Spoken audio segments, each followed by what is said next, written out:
En esta clase trabajaremos sobre la evaluación de créditos y pasivos, conforme las normas del modelo contable vigente. Para ello comenzaremos con la definición del rubro.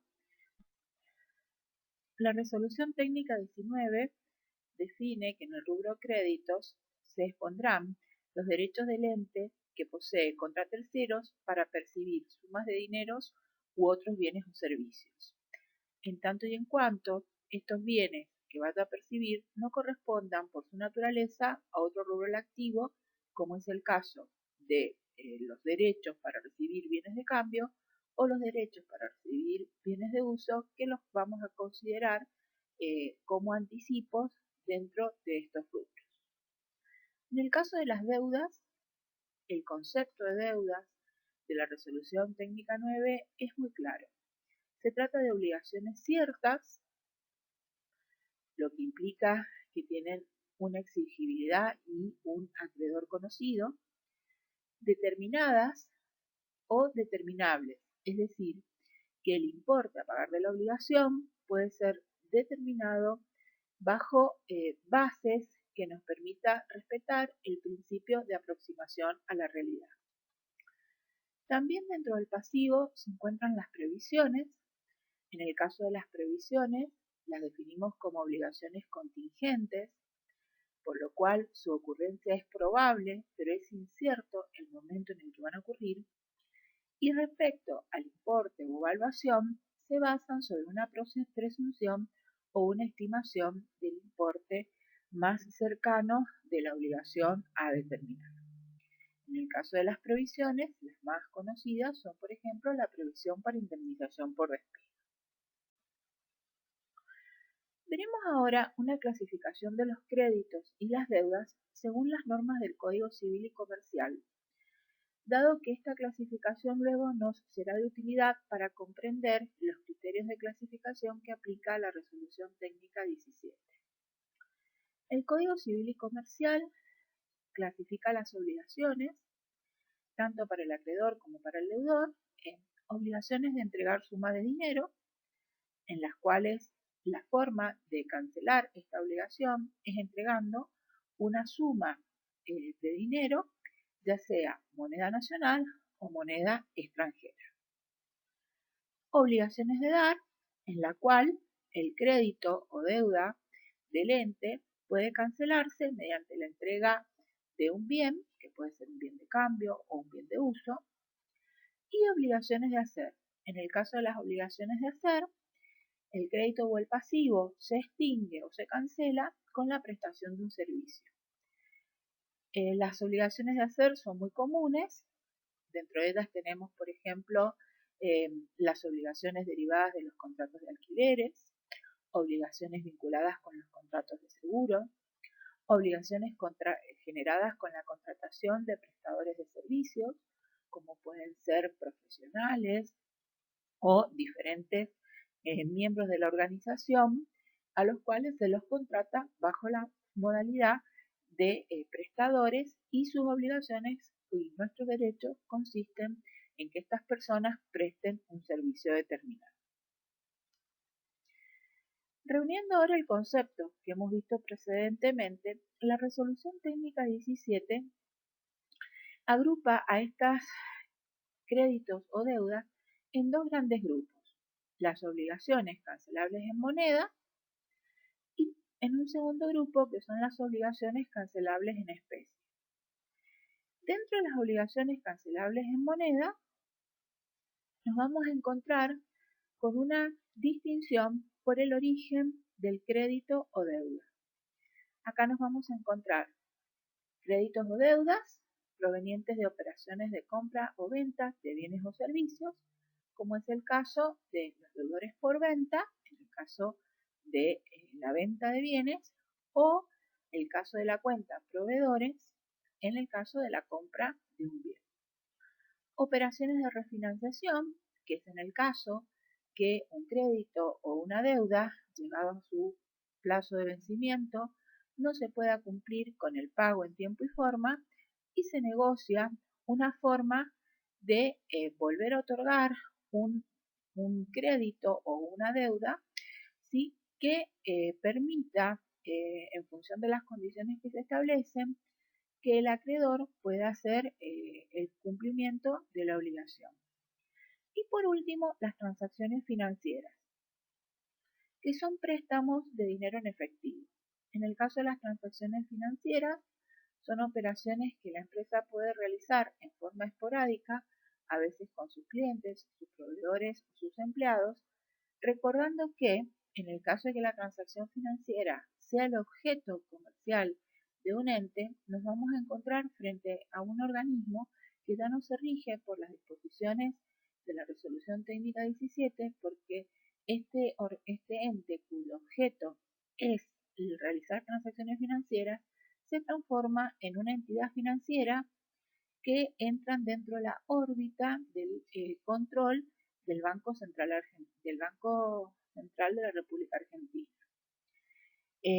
Cabe aclarar acá, dentro de las transacciones financieras, ¿sí? Que hay que tener mucho cuidado de no caer en situaciones que son penadas por el Código Civil y Comercial, como puede ser transformarse en un prestamista o lo que son los préstamos bajo el delito de usura.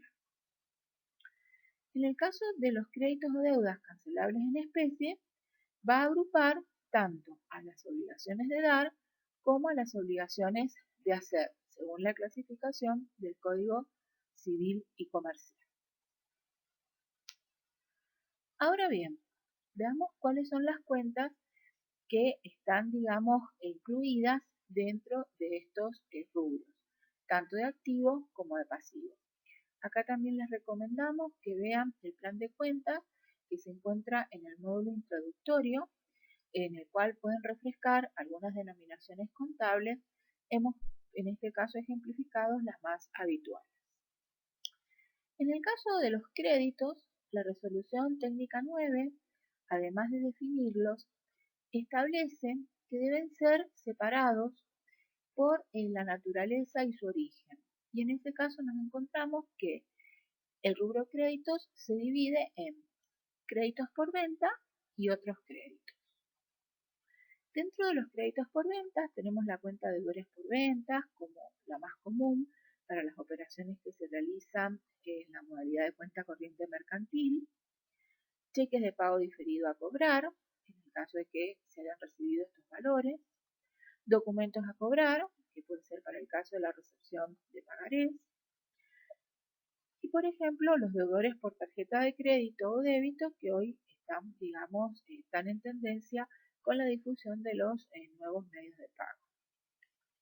También este rubro tiene dos cuentas reguladoras o complementarias que son la cuenta intereses positivos no devengados y la cuenta previsión para deudores incobrables. Dentro de los otros créditos nos encontramos créditos que son originados por otras actividades que realiza el ente, pero que no están vinculadas con las operaciones de venta.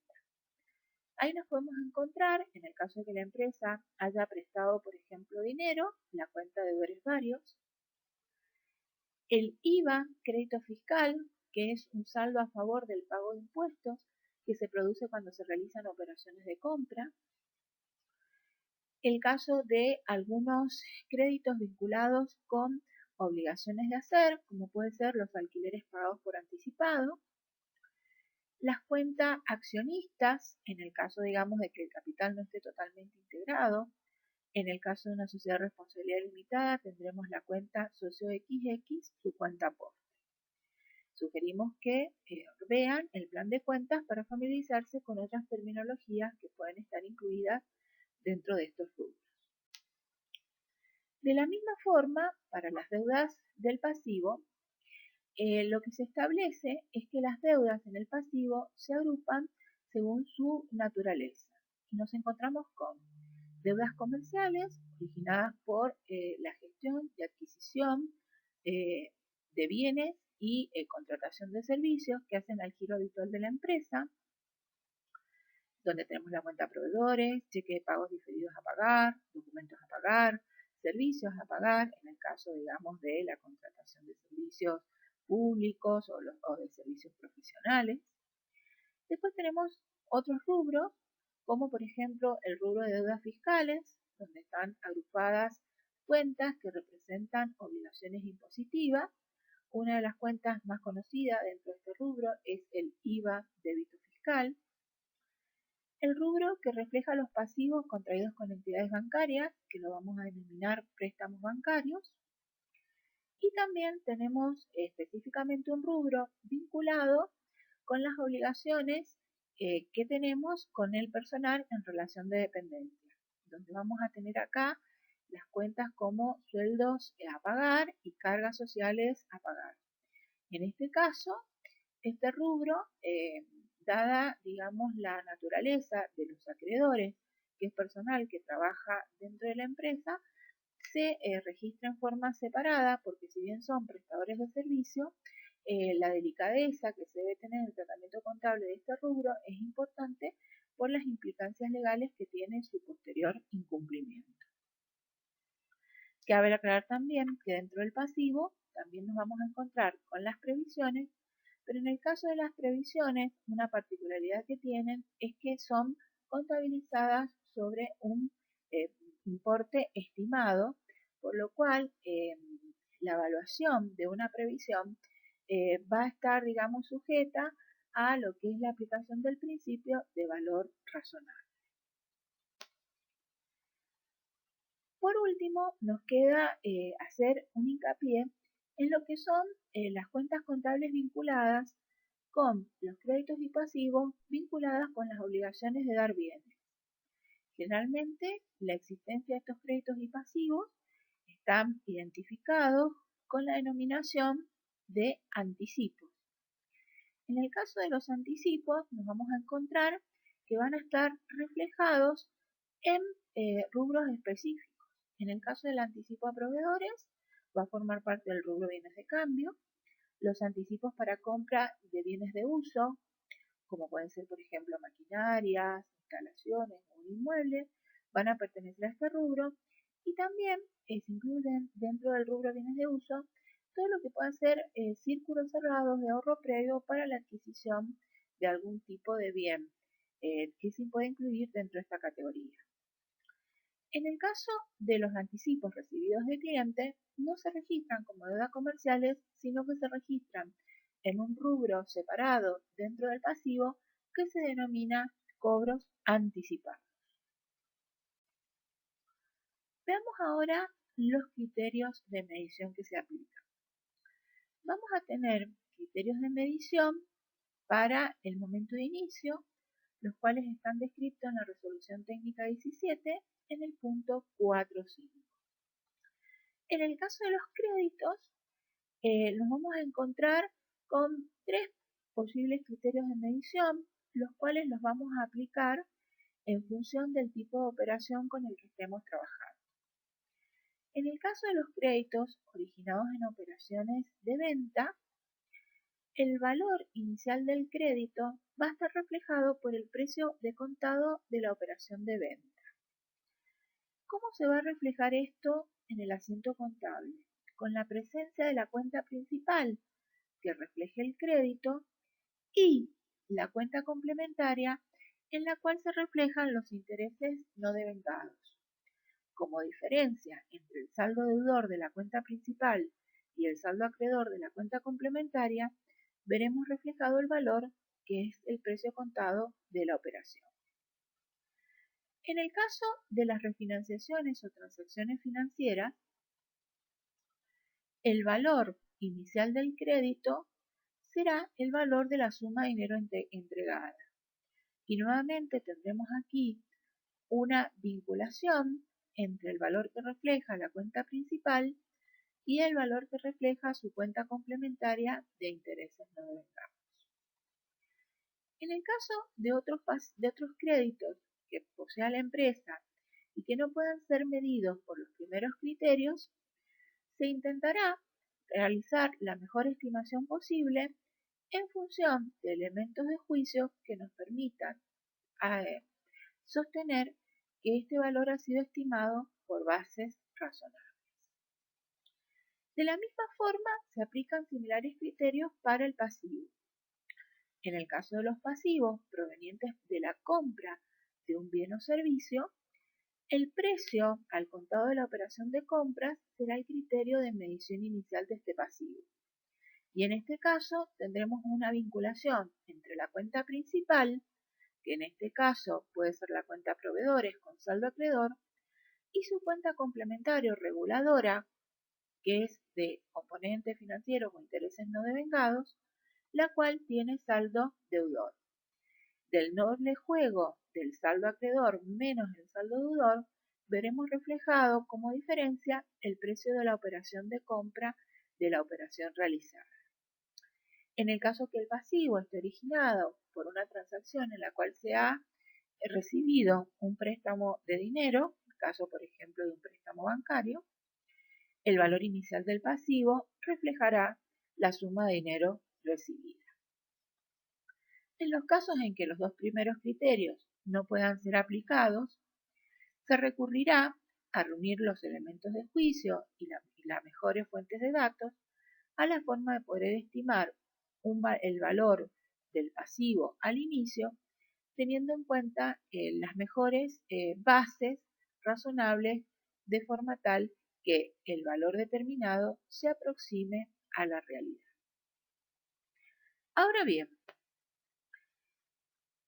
estos créditos y estos pasivos, a lo largo de su permanencia en el patrimonio de la empresa, irán devengando intereses. El devengamiento de intereses se va a realizar según los principios que haya definido la empresa.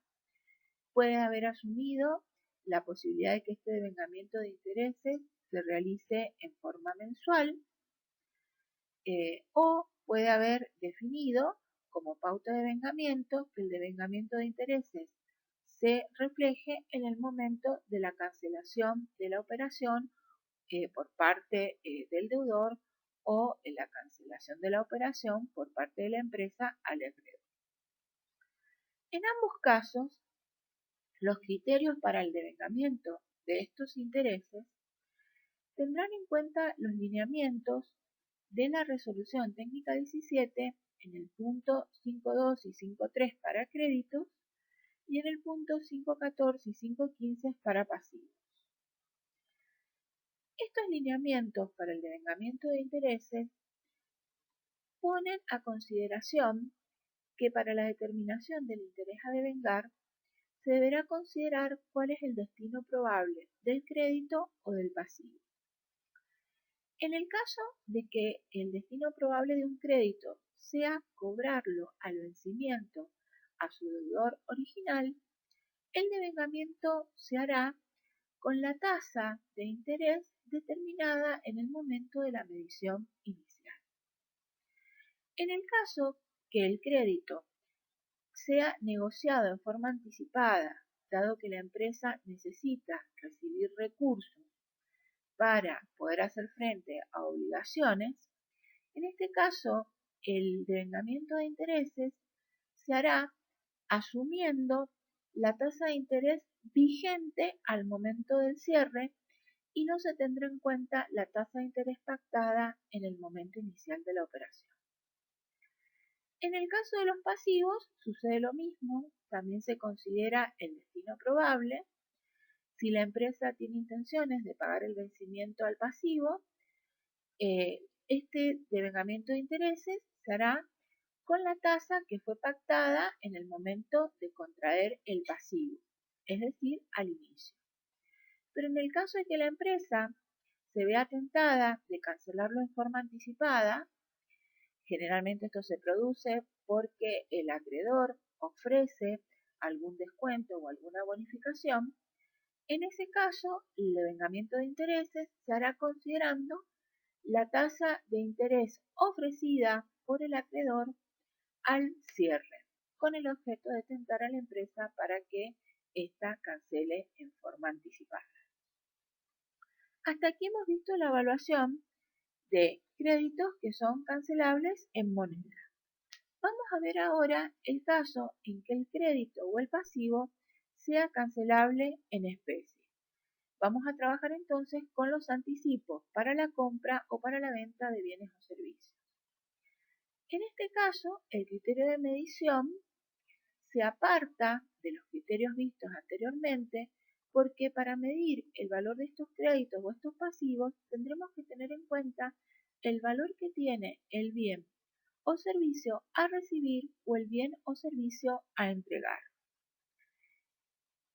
En la medición de estos créditos o pasivos en el momento de cierre o en el momento de salida, nos encontraremos que habrá un incremento o una disminución de la evaluación del crédito en especie o del pasivo en especie en función haya variado la evaluación del bien a recibir o del bien a entregar. Esta variación entre la medición inicial y la medición al momento de cierre o en el momento de salida se deberá y se contabilizará como un resultado por tenencia positivo o negativo según haya sido la evolución del bien que hayamos analizado.